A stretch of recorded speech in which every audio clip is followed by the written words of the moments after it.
Director Ajith அவர்கள் இப்போ உங்கள்கிட்ட பேசுவார். இப்போ வந்து பெண்கள் தற்காப்பு பாதுகாப்புனை பற்றின ஒரு ஸ்டோரி தான் பண்ணுறேன். டைட்டில் பார்த்தீங்கன்னா 7 hours 420 minutesன்னு சொல்லி. பேனர் நேம் வந்து ஃப்ளாஷ்பேக் மீடியா. எல்லோரும் கொஞ்சம் நல்லா சப்போர்ட் பண்ணுங்க. நெக்ஸ்ட் மந்த் ஸ்டார்டிங்கில் வந்து ஷூட் வந்து ஆரம்பிக்கிறேன்.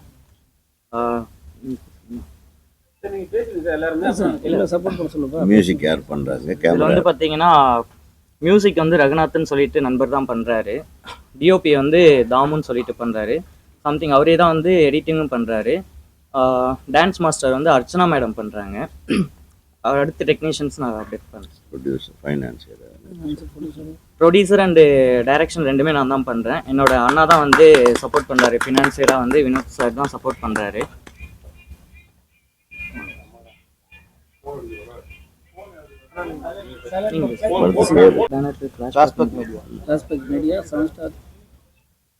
அனைவருக்கும் வணக்கம். ஃப்ளாஷ்பேக் மீடியாவோட முதல் படம் இன்றைக்கு பூஜையோடு ஆரம்பிச்சிருக்காங்க. இந்த படத்தோட தயாரிப்பாளர்கள் 2 பேர், அஜித் குமார், வினோத், 2 பேர்த்துக்கும் என்னுடைய வாழ்த்துக்களை தெரிவிச்சுக்கிறேன். இந்த படத்தோட இயக்குனர் ஏகே அஜி அவர் வந்து இளைஞர், பெங்களூரில் திரைப்பட கல்லூரியில் படித்தவர். ஒரு ஒரு புது விஷயத்தை கையில் எடுத்திருக்காரு. அது வந்து ஒரு டிஃப்ரெண்ட்டான டோனில் பிக்சரைஸ் பண்ண போகிறாரு. ஏன்னா இந்த கதைக்களத்தை யாரும் டச் பண்ணலை. அவர் எங்கிட்ட சொன்னார், நான் பப்ளிக்காக அதை சொல்ல முடியாது. ஒரு ரேசிங் கேலை பற்றியான ஒரு கதை. அந்த பொண்ணு எப்படி பைக் ரேசிங் பண்ணிகிட்டே இருக்கும், இடம் விட்டு இடம் போயிட்டே இருக்கும், அந்த மாதிரி ஒரு கதை.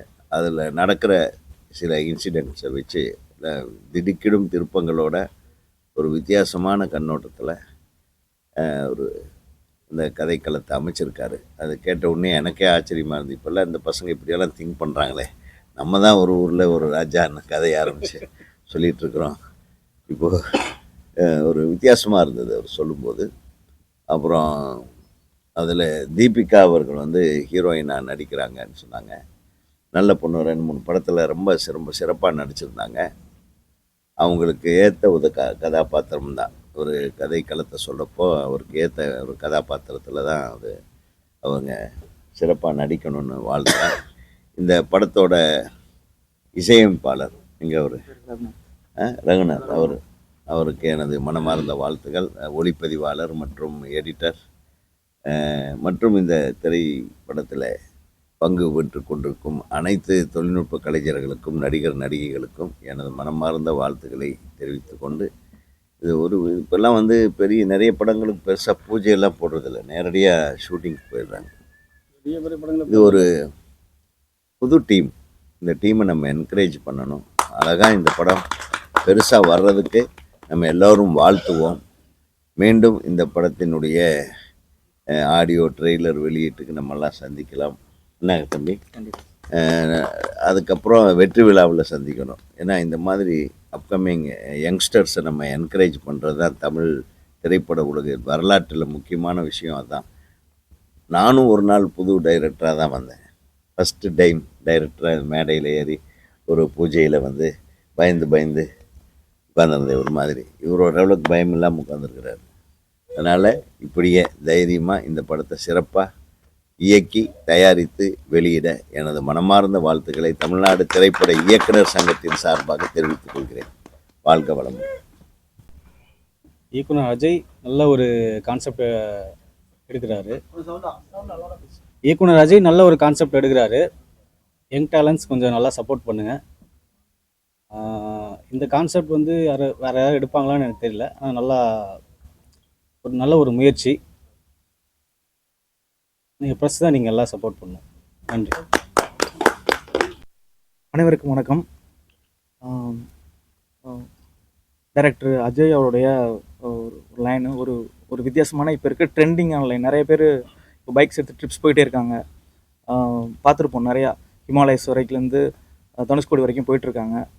அதை பற்றின ஒரு நிறையா, அது வந்து நிறையா பாய்ஸஸ் தான் போயிட்டுருக்காங்க. ஒரு கேர்ள்ஸ் போனால் அவங்க என்னென்னலாம் பிரச்சனைகளை சந்திக்கிறாங்க, அது மாதிரி தான் அந்த லைனு. இப்போ இருக்க ட்ரெண்டிங் லைனாக இருக்குது. அந்த படத்தோட மியூசிக் டைரக்டராக நான் ஒர்க் பண்ணுறது ரொம்ப சந்தோஷப்படுறேன். அப்புறம் இன்னைக்கு வந்து எங்களை இந்த இந்த ஜேர்னியை ஸ்டார்ட் பண்ணி வச்சுருந்த எங்களுடைய இயக்குநர்கள் அனைவருக்கும் நன்றி. சின்ன படங்கிறதுனால நீங்கள் எதுவும் பெருசாக இருக்குமா அப்படிலாம் நினச்சிக்க வேணாம். இது ஒரு நல்ல லைனு, மக்கள் எல்லாருக்கும் பிடிக்கிற மாதிரி லைனாக இருக்கும். நீங்கள் மீடியாக்கள் எல்லோரும் சேர்ந்து எங்களுக்கு சப்போர்ட் பண்ணுங்கள். இந்த படத்தோடைய சாங்ஸ் வந்து 3 சாங் அண்ட் பேக்ரவுண்ட் ஸ்கோர் நான் பண்ணுறேன். 3 சாங்ஸுமே சூப்பராக வந்துட்டுருக்கு. கம்போசிங் முடிச்சிட்டோம். ரெக்கார்டிங் ப்ராசஸ் போயிட்டுருக்கு. மிக விரைவில் அதுக்கான சாங்ஸோடைய செட்டப்ஸோடு உங்களை நாங்கள் ரொம்ப மீட் பண்ணுவோம். ரொம்ப சந்தோஷம். வாய்ப்புகள் அனைவருக்கும் நன்றி. அனைவருக்கும் வணக்கம். கிளாஸ்பாக் மீடியா தயாரிக்கும் 7 hours 420 minutes அது படத்தின் இயக்குனர் ஏகே அஜி, புது இயக்குனர். ஒரு புது ஒரு கதைக்களத்தோட களம் இறங்கியிருக்காரு. இது ஒரு லேடிஸ் ஓரியன்ட் ஸ்டோரி. இது நம்ம கே பாக்கியராசர் இயக்குன அந்த 7 நாட்கள், அது வந்து 7 நாட்களில் நடக்கிற கதை. அது மிகப்பெரிய வெற்றி அடைஞ்சது. அப்புறம் மணிவன் சார் இயக்கிய 24 மணி நேரம், 24 மணி நேரத்தில் நடக்கிற கதை. அதுவும் மிகப்பெரிய வெற்றி அடைஞ்சது. இது 7 hours 7 மணி நேரத்தில் நடக்கிற ஒரு கதை. இது அந்த வரிசையில் இந்த படமும் மிகப்பெரிய வெற்றி அடையும். இந்த கதையின் கரு அப்படின்னா, இப்போ சமீபத்தில் நிறைய விஷயம் கேள்விப்படுறோம். பெண்கள் பலாத்காரம், பெண்கள் வந்து கற்பழிப்பு. இன்னைக்கு வந்து பல்கலைக்கழகத்தில் பெண்களுக்கு பாதுகாப்பு இல்லை, ஓடுற ட்ரெயினில் ஒரு கர்ப்பிணிக்கு பாதுகாப்பு இல்லை, ஸ்கூலில் ஒரு மாணவியை வந்து அங்கேயே ஒரு கூட்டு பலாத்காரம். நம்ம நாடு சுதந்திரம் அடைஞ்சுங்கிறது பேர் தான், மற்றதில் என்னென்னவோ. ஆனால் இது மட்டும் குறையலை. இந்த பெண்களோட பாலியல் பலாத்காரம் மட்டும் கூட்டிகிட்டே இருக்குது, தவிர அது குறைய காணும். அது என்ன காரணம்னு தெரியல. சட்டம் காரணமாக, தண்டனை வந்து பத்தாதா?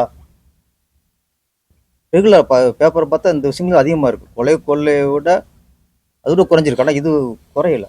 இந்த மாதிரி காலகட்டத்தில் இந்த மாதிரி ஒரு விழிப்புணர்வு படம், ஒரு பெண் பாலியலுக்கு எதிராக ஒரு படத்தை தான் ஒரு சமூக அக்கறையோட இந்த கதையை எடுத்து இயக்க போகிறாரு ஏகே அஜி அவர்கள்.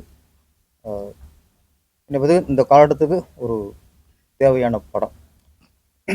இந்த படம் வெற்றி அடைய வேண்டும். இந்த படம் வெற்றி அடைஞ்சு இயக்குனர் ஒரு வெற்றி பட இயக்குனர் வரிசையில் வரணும். கதாநாயகி தீபிகா அவங்களும் ஒரு வெற்றி பட கதாநாயகியாக படம் வரணும். இந்த படம் ப்ரொடியூசர் வினோத்குமார், அஜித்குமார் 2 பேரும் சேர்ந்து தயாரிக்கிறாங்க. இந்த படம் மிகப்பெரிய வெற்றி அடைஞ்சு அவங்க தொடர்ந்து இந்த படங்களை தயாரிக்க வேண்டும். சிறு சிறு தயாரிப்பாளர்களுடைய படங்கள் தான் சிறு சிறு டெக்னீஷியனுக்கு பெரிய ஒரு வாழ்வாதாரத்தை உருவாக்குது. சின்ன சின்ன தயாரிப்பு வரும்போது தான் சின்ன சின்ன டெக்னீஷியன், சின்ன கேமராமேன், சின்ன மேக்கப் மேன், சின்ன காஸ்டியூமரு, அவங்களுக்குலாம் வந்து ஒரு வாய்ப்புங்கிற சில நேரத்தில் வாழ்க்கையாகவே கிடைக்குது. அதில் இந்த சின்ன படங்கள்லாம் நம்ம வெற்றி அடைய வேண்டும். மேலும் இருக்க சூழ்நிலை சினிமா தெரியும். ஒரு சிறிய படங்கள் வந்து சிறது நல்லா இருந்தால், கண்டென்ட் நல்லா இருந்தால் மவுத் டாக்லேயே வெளியே போய் நல்லா ஓடிடுது. நம்ம வந்து இன்றைக்கி வந்து மக்களை வந்து நம்ம குறை சொல்ல முடியாது. மக்கள் வந்து தெளிவாக இருக்காங்க. படம் நல்லா இருந்துச்சுன்னா அவங்களே வெற்றி படம் ஆக்கிக்கிறாங்க. அதுக்கு வந்து மீடியாக்கள் தான் இன்றைக்கி வந்து ஒரு சிறிய படம் நல்லா இருந்துச்சுன்னா அதை மக்கள்கிட்ட கொண்டு போய் இது நல்ல படம், தரமான படம் அப்படின்னு இன்றைக்கி தெரிவிக்கிறது வந்து மீடியாக்கள் தான். இன்றைய சிறிய படங்களுக்கு மிகப்பெரிய பக்கபலம் மீடியாக்கள். நீங்கள் இந்த மாதிரி சிறிய படங்களை வந்து ஊக்குவிக்கணும். உங்களால் இன்றைக்கி சமீபத்தில் 2 வருஷத்தில் பெரிய நல்லா ஓடின எல்லா சின்ன படமுமே அதுக்கு நீங்கள் தான் காரணம். ஏன்னா பெரிய ஹீரோ, ரசிகர் பட்டாளத்தை வச்சுருக்க பெரிய ஹீரோவுக்கெல்லாம் அவங்க ரசிகரில் வந்து ஃபஸ்ட்டு ஓப்பனிங் கொடுத்துருவாங்க. ஆனால் சிறிய படங்களுக்கு ஓப்பனிங் வர காரணமே மீடியாக்கள் தான். அதே நேரத்தில் சிறிய படமாக இருந்தாலும் அது வந்து நம்ம தரமாக மக்கள் பார்க்கும்படியாக பண்ணணும். அதே நேரத்தில் சமூக அக்கறையும் முக்கியம். படங்களில் எந்த வகையிலும் கலாச்சாரம் பெற்றாமல், நாகரிகத்தை கெடுத்துடாமல், நம்ம நாகரிகத்தை வளர்க்குற மாதிரியும் கலாச்சாரத்தை வளர்க்குற மாதிரியும் இருக்கிற கலாச்சாரத்தை கெடுத்துற மாதிரி எடுத்துக்கூடாது. அதை மக்கள் வந்து இன்றைக்கெலாம் ரொம்ப அவங்க அவாய்ட் பண்ணிடுறாங்க. இந்த படம் பெண்களுக்கு ஒரு ஆதரவான படம். இந்த படம் மிகப்பெரிய வெற்றி அடைய வேண்டும். இந்த டீமுக்கே என் வாழ்த்து தெரிவிச்சுக்கிறேன். நன்றி, வணக்கம். 420 நிமிஷங்கள் எல்லாருக்குமே தெரியும். அதுல தனித்தனியாக போடுறீங்க. 420 மென்ஷன் பண்ணுறீங்களா? இல்லை ஆக்சுவலாக அந்த 7 ஹவர்ஸில் நடக்கிறதுக்குன்னு தனி டைட்டில் இருக்குது. அந்த 420ன்றது வந்து அந்த ரேபரி பண்ணுற டீமோட ஒரு கேங் நேம். கேங்ஸ் நேம் அந்த ரிவீல் பண்ணுவீங்களா? ரிவீல். இப்போ வந்து ஒரு பெண் வந்து ஒரு தனியா சோலோவா வந்து ஒரு பைக் ஒரு நிறைய படத்துல பார்த்துருக்கோம். இதுல என்ன வித்தியாசம் காட்டுவீங்க? ஆக்சுவலாக சோலோ ட்ராவல் பண்ணுற பொண்ணுங்களுக்கு வந்து பாதுகாப்பே இல்லாமல் தான் பண்ணிட்டு இருக்காங்க. இல்ல இப்போ இருக்குல்ல, நீங்க சொல்றது வந்து ஒரு 10 இயர்ஸ் முன்னாடி நீங்க சொல்லலாம். ஓகே ஓகே இப்போ வந்து மேக்ஸிமம் இருக்கு. இப்போ சார் சொன்ன மாதிரி தமிழ்நாட்டுக்குள்ள வந்து பெண்கள் பாதுகாப்பு இல்லைன்னு சொல்ற விஷயம் ஒண்ணு இருக்கு. கண்டிப்பாக. ஆனா அங்க வந்து பாத்தீங்கன்னா போலீஸ் தான் செக்யூர்டா கூட்டிட்டு போறாங்க அவங்கள. அடுத்து அப்டேட் பண்ணுறேன். புரியுது. அப்டேட் பண்ணுறோம் சார், நான் வெளியில் சொல்கிறேன். வெளியே சொல்லக்கூடாது. சரி, ஓகே சார். இப்போ வந்து ஒரு பெண்ணா கதாநாயகியா முன்னிறுத்த காரணம் என்ன சார் இந்த படத்துல? கேர்ள்ஸ் நிறைய ஹீரோ இருக்காங்க, ஏன் உமன் சப்ஜெக்ட் எடுத்துருக்கீங்க? ரியல் ஸ்டோரின்றதுனால தான் ஒரு உண்மை சம்பவம் அப்படிங்கிறாரு. இது எப்போ வந்து உண்மை சம்பவம் தெரிஞ்சுக்கலாமா சார்? 2004 2015 2004 2004. சரிங்க சார். இப்போ வந்து இவங்களுக்கு என்ன சேஃப்டி கொடுக்கலாம் தமிழ்நாட்டு மக்களுக்கு, சாரி பெண்களுக்கு என்ன சேஃப்டியா இருந்தா உங்களுக்கு? இப்போ நீங்க ஒரு ஸ்டோரி வச்சிருப்பீங்க, ரிவீல் பண்ண வேணான்றீங்க. ஆனா உங்களோட மைண்ட் தாட்ல ஒரு பெண்ணுக்கு வந்து என்ன சேஃப்டி வேணும் அது நினைக்கிறீங்க? போல்டாக இருக்கணும். போல்டாக இருந்தாலே போதும். போல்டாக போதும். மற்றது நான் படத்தில் கட்டுறேனே, மூவியில் தான் நிறைய சீன்ஸ் வச்சுருக்கேன். பட் ஆனால் இப்போ சொல்ல முடியாமல் இருக்கேன். மூவியில் 3 சாங்ஸ் இருக்குது. சாங்ஸ் எல்லாமே நல்லா வந்திருக்கு. இப்போ ஹீல்ஸ் எல்லாம் உங்களுக்கு தெரியும், கேமராமேன் அங்கெல்லாம் வந்து நிறைய க்ளவுட்லாம் கட்டுறதுன்னு ஃபார்ம் ஆகிடும். ஸோ அதெல்லாம் எப்படி நீங்கள் மேனேஜ் பண்ணுவீங்க? டேட்டு இல்லை ஆக்சுவலாக வந்து அது எல்லாமே செட்டு போட்டு தான் பிளான் போயிடுச்சு. எங்கே போகிற மாதிரி ஷூட்டுக்கலாம்? ஊட்டி, கோத்தகிரி, கொடைக்கானல், ராமேஸ்வரம். சார் நீங்கள் சொன்னீங்க தமிழ்நாட்டில் வந்து குற்றங்கள் அதிகமாக இருக்குது, ஆனால் வந்து தண்டனைகள் வந்து குறைவாக பண்ணுறாங்கன்னு சொன்னீங்க. ஆனால் இப்போ இருக்க முதலமைச்சர் வந்து தண்டனைகள் வந்து அதிகம் பண்ணியிருக்காங்க. அதை பற்றி உங்களோட கருத்து? இல்லை, இப்போ தண்டனை அதிகமாக்கிறது நல்ல விஷயம்.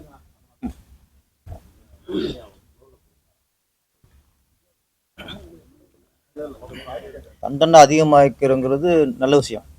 இப்போ ஸ்கூலில் வந்து ஆசிரியர்கள் மாநில பலாத்காரம் பண்ணால், ஆமாம் பண்ணால் உடனே அவங்க வந்து டோட்டலாக அந்த ஆசிரியர் இதே சான்றிதழே ரத்து பண்ணுறங்கிறது நல்ல விஷயம். அது பத்தாதுங்க. அதெல்லாம் அவங்களுக்கு ஒரு பெண்ணை ரேப் பண்ணிட்டா இடமாற்றம், இடைக்கால நீக்கம், இதெல்லாம் வந்து பத்தாது. அது தவிர உணரணும். ஃபஸ்ட்டு ஒரு தண்டனை வந்து நம்ம செஞ்ச தவிர உணர்றதுக்கு தான் தண்டனை. இன்றைக்கி அந்த இடமாற்றங்கிறது இங்கே வாங்க சம்பளத்தை இன்னொரு இடத்துக்கு வாங்க போகிறாப்புல, இதில் என்ன உணர முடியும்? இடைக்கால நீக்கங்கிறது அதெல்லாம் பெரிய ஒரு தண்டனை இல்லை, உணர மாட்டாங்க. நான் சரி, ஒருத்தர் கொடுக்குற தண்டனை வந்து அந்த எண்ணத்தில் இருக்காங்களே யார், இதே மாதிரி பொறுக்கி இருப்பாங்களே, புறம்போக்கெல்லாம் இருப்பாங்கல்ல, அவங்களுக்கு பயம் வரணும். பெண்ணை தொட்டா இந்த மாதிரி தண்டனை வரும். அவங்க வந்து மருத்துவர் என்ன சொல்றாங்கன்னா, அவங்க வந்து ஒரு மனநோயாளி தான் சொல்றாங்க. அம்மாவை பார்த்து, பெண்களை பார்த்து, குழந்தைகளை பார்த்து அவங்க வந்து இன்னொரு பொண்ணு மேல ஆசைப்படுறாங்கன்னா அவங்க மனநோயாளி தான் சொல்றாங்க. ஒரு நிமிஷம், மனநோயாளிங்கிறது வேறங்க. மனநோயாளி ரேப் பண்ண மாட்டாங்க. மனநோயாளி பொண்ணு மேல ஆசை வந்து ரேப் பண்ண மாட்டான். ஒரு கொலை பண்ணலாம், கீறலாம், கடிக்கலாம், இதெல்லாம் பண்ணலாம். ஒரு சைக்கிள்ல ட்ரெயின்ல தள்ளி விட்டு சைக்கோ பண்ணலாம். ஆமா ஆமா, அதெல்லாம் ஒரு 2 நாளைக்கு அது கொலை பண்ணுவாங்க, மொத்தம் பண்ணுவாங்க. ரேப் பண்றதுங்கிறது மனநோயாளிங்கிறது நம்ம வந்து நம்மளே அப்ப சப்போர்ட் பண்றோம். ஒரு பொண்ணை ரேப் பண்ண போய் அவங்க மனநோயாளி சொன்னா, அப்ப என்னன்னா நாளைக்கு எவனாவது ரேப் பண்ணிட்டு நான் மனநோயாளி சொன்னா விட்டுருவீங்களா நீங்க? இப்ப இதுல மனநோயாளியா, பல்கலைக்கழகத்துல ஒருத்தர் ரேப் பண்ணானே மனநோயாளியா? இல்ல சொல்றேன். இப்ப இந்த ஹார்ட் ஆஃப் சிட்டி ஈஸியார் அங்கே போய் பொண்ணை விரட்டிட்டு போறாங்க, அவங்க மனநோயாளியா? இப்படி எல்லாரும் மனநோய் விட்டா அப்ப என்ன? இந்த மாதிரி சப்பை கட்டு இந்த மாதிரி முட்டு கொடுக்கறது தான் இந்த தவறோட வீரியம் நமக்கு தெரியாம போயிடுது. கற்பிடிச்சா என்ன சில வெளிநாடுலாம் இருக்கு, துபாய்லாம் இருக்கு. நீங்க மற்றதுங்க கொலை, லஞ்சம், ஊழல் இதெல்லாம் விட்டுருங்க. ஒரு பெண்ணை தொட்டானா அவனுக்கு கொடுக்க தண்டனை அந்த எண்ணம் உள்ள எல்லாருக்கும் பெரிய பயத்தை உண்டாக்கணும். இனிமேல் தவறு குறையிற மாதிரி இருக்கணும். இவ்வளோ எத்தனை தண்டனை கொடுத்துருக்கான், எத்தனை சிறை தண்டனை கொடுத்துருக்கான், குறையுதா? ஏன் குறையல? தண்டனை சரியில்லை, தண்டனை பத்தலை. அப்போ அது ஒரு தண்டனை வேற மாதிரி இருக்கணும். ஆசிரியர் நடு ரோட்டில் வச்சு சுட்டு அது வீடியோ எடுத்து இதே மாதிரி சேனல் இருக்குல்ல, இது எல்லாம் பண்ணுறோம். சாத்தியமாகலை. நான் சொல்கிறேன், நான் எங்கள் ஒரு குடிமகனா எங்களோட ஒரு ஒரு ஆசைன்னு சொல்லலாம். இல்லையா, இந்த பெண்ணை தொட்டவனா இருக்கட்டும், கொலை பண்ண யாராவது சரி ஜெயிலில் இருக்காங்கல்ல, நம்ம என்ன ஒரே ஒரு என்ன சார், நம்ம செய்தியாக பார்க்குறோம். இப்போ அண்ணன் பல்கலைக்கழகமாக இருக்கட்டும், இந்த ட்ரெயினில் தள்ளி விட்ட விஷயமா இருக்கட்டும், இது 6 மாதம் கழிச்சு மறந்துடும். இப்போ பொள்ளாச்சி சம்பவம் நடந்துச்சு. இப்போ அதில் குற்றம் சாட்டப்பட்டவங்க, தப்பு பண்ணவங்க இன்னைக்கு எங்கே இருக்காங்க நம்ம தெரியுமா? அவன் ஜெயிலில் இருக்கானா இல்லை வெளியில் இருக்கான்னு தெரியுமா? அந்த நிகழ்ச்சி அந்த செய்தி மட்டும் பார்க்குறோம். அதுக்கப்புறம் அவங்க என்னன்னு தெரியல. அவங்க இப்போ எங்கே இருக்காங்க?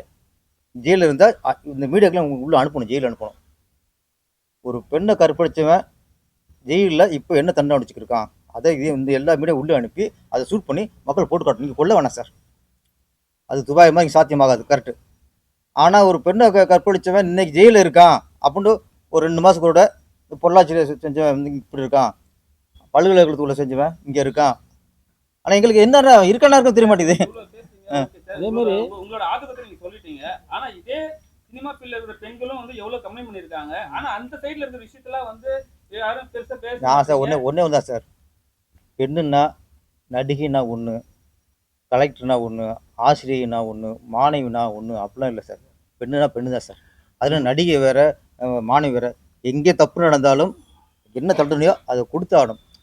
என்னன்னா இங்கே ஒரு நடிகைக்கு ஒன்றுங்கும் போது அது இங்கே பெருசாக பேசப்படுது, முக்கியத்துவம் கொடுக்கப்படுது. அது சாதாரண ஒரு பெண்ணுங்கும் போது அதுக்கு முக்கியத்துவம் கொடுக்க மாட்டேங்கிறோம்.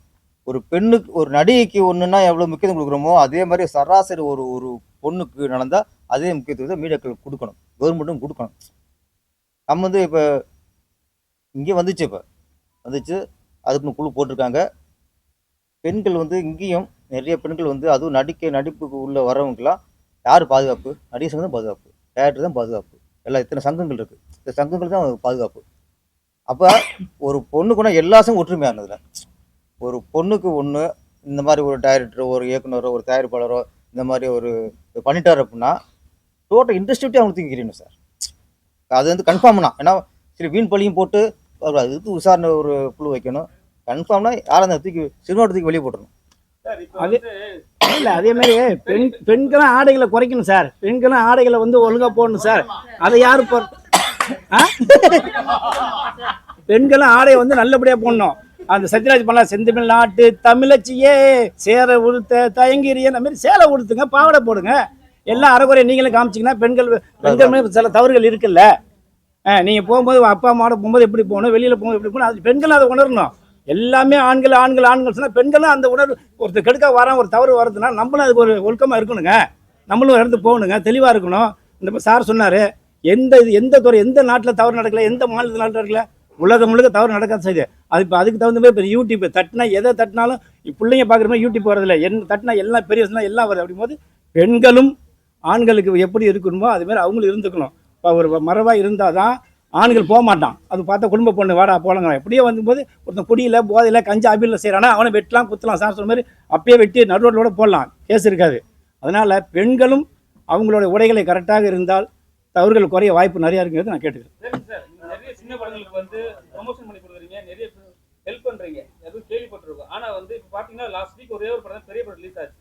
ஆனா இந்த வாரம் 10 படம் ரிலீஸ் ஆகுது, சரிங்களா? இப்போ பெரிய படம் வரதுனால அந்த பெரிய படமும் சரியா போகலன்னு சொல்லிட்டு மவுத் டாக்ல போயிட்டு இருக்கு. ஆமா, போகல.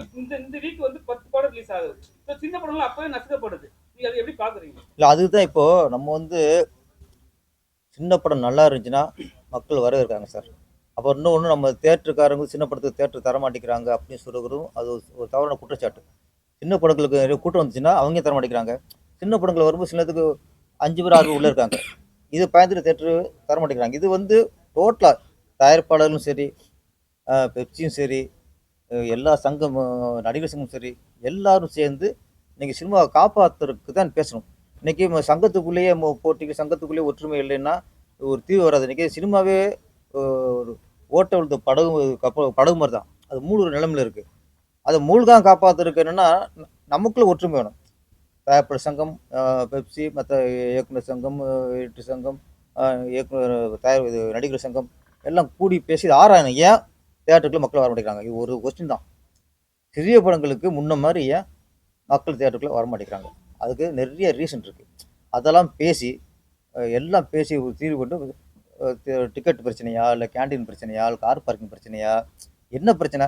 இல்லை பெரிய பெரிய நடிகர்களுக்கு பெரிய பெரிய டிக்கெட்டு அமௌண்ட் கொடுத்து போகிறதுக்கு பிரச்சனை இல்லை. சின்ன படங்களுக்கு அதே விலை, அஜித் படத்துக்கும் விஜய் படத்துக்கும் கொடுக்க அதே டிக்கெட் விலையை நீங்கள் சின்ன புதுமுகத்துக்கும் கொடுக்கும்போது அவங்க யோசிக்கிறாங்க. இது நிறைய விஷயங்கள் யோசிக்கணும். அப்போ சிறிய படங்களுக்கு டிக்கெட் கட்டணத்தை குறைக்கணுமா, அதுக்கான தியேட்டர்கள் உருவாகணுமா.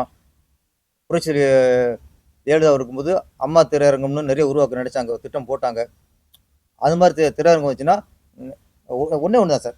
எப்படின்னா ஒரு காலத்தில் எம்ஜிஆர், சிவாஜி, அப்புறம் ரஜினி, கமல்லாம் அது அப்படி அடி எடுத்து வந்த அந்த காலகட்டத்தில் தியேட்ரு அப்படிங்கிறது, திரையரங்கம் அப்படிங்கிறது நடுத்தர மக்களுக்கும் அடித்தள மக்களுக்கும் தான் இருந்துச்சு. அன்றைக்கி தியேட்ரு ஃபுல்லாக ரிச்சாக்கிறவங்க, காய்கறி விற்கிறவங்க, விவசாயி, ரோட்டில் வேலை பார்க்குறவங்க, இவங்க தான் தியேட்டருக்குள்ளே வந்து படம் பார்க்க வந்தாங்க. அன்றைக்கி பெரும் பணக்காரங்க, லட்சாதிபதிலாம் தியேட்டருக்கு வர மாட்டாங்க. அது தியேட்டருக்கு வந்து படம் பார்க்குறது அவங்க கௌரவம் நினைப்பாங்க, கௌரவ குறைச்சி நினைப்பாங்க. அப்போ சினிமா தியேட்டருங்கிறது நடுத்தர மக்களுக்கும் அடித்தள மக்களுக்கும் இருந்த சினிமா தியேட்டரு இன்றைக்கி அப்படி இல்லை. இன்றைக்கி அடித்தள மக்கள் தியேட்டருக்கு வர முடியல. இன்னைக்கு மால் தியேட்டர் பூரா இன்னைக்கு பணக்காரருக்கு தியேட்டராக போச்சு, உள்ட்டா மாறி போச்சு. அவங்க காரில் வர்றாங்க, இறங்குறாங்க, அழகாக அவங்க கேன்டீனுக்கு அமௌண்ட்லாம் அவங்க பெரிய விஷயம் இல்லை, அவங்க ஃபேமிலியோடு பாட்டு போகிறாங்க. ஆனால் சாதாரண கூலிக்காரன் என்ன பண்ணுறான், ரிட்டைர்மெண்ட் ஆகிட்டாங்க, வர முடியல. அப்போ எம்ஜிஆர், சிவாஜி காலத்தில் ஏழை மக்களுக்குன்னு இருந்த அந்த திரையரங்கம் இன்னைக்கு பணக்காரர்களும் ஆகிப்போச்சு. இன்னைக்கு ஏழை மக்கள் பார்க்குறதுக்கு வழி இல்லை. அதனால தான் சிறிய படங்களுக்கு கூட்டம் கம்மியாயிருச்சு. அப்போ அவங்க வரவழைக்கிறதுக்கு என்ன வழிங்கிறத நிறைய பேசணும். ஒன்றே ஒன்று, இந்த சூழலில் திரையுலகில் கருத்து வேறுபாடுகள் சங்கங்களுக்குள்ளே இருக்கக்கூடாது. எல்லாம் ஒற்றுமையாகும். தயாரிப்பாளர் 4 சங்கம் இருக்குது, எல்லாம் தயாரிப்பாளர் தான், படம் எடுக்கிறவங்க தான். 9 சங்கம் இருக்குது, இவர் சங்கம் அதில் ஒன்று. இது என்ன சார், இது எல்லாமே இணைச்சிடும் சார். ஒருத்தர் காப்பாற்றணும் போது தண்ணிட்டு வந்துட்டான், 4 பேர் கை நிட்டா தான் காப்பாற்றணும் போது, அப்போ நீ பெரிய நான் பெரிய போகக்கூடாது. அப்போ 4 பேர் கை கொடுத்து தூக்கணும். அந்த சினிமா இருக்குது. இன்றைக்கி தயாரிப்பாளரும் எல்லா சங்கங்களும், அது இன்னொன்று பெப்சி வந்து உழைப்பாளர்களோட சங்கம். அது அவங்களுக்கு இன்றைக்கி வாழ்வாரம் பாதிக்குது. இதில் வந்து ஈகோலம் பார்க்காம இந்த நேரத்தில் தான் அனைத்து சங்கங்களும் ஒன்றிணைஞ்சு சினிமா காப்பாற்றுறதுக்கான யோசனையும் ஆலோசனையும் எல்லாத்தையும் பண்ணுற நேரம் இந்த காலகட்டம். இந்த நேரத்தில் கருத்து வேறுபாடு சங்கங்களுக்குள்ள இருக்கக்கூடாது. ஓகே.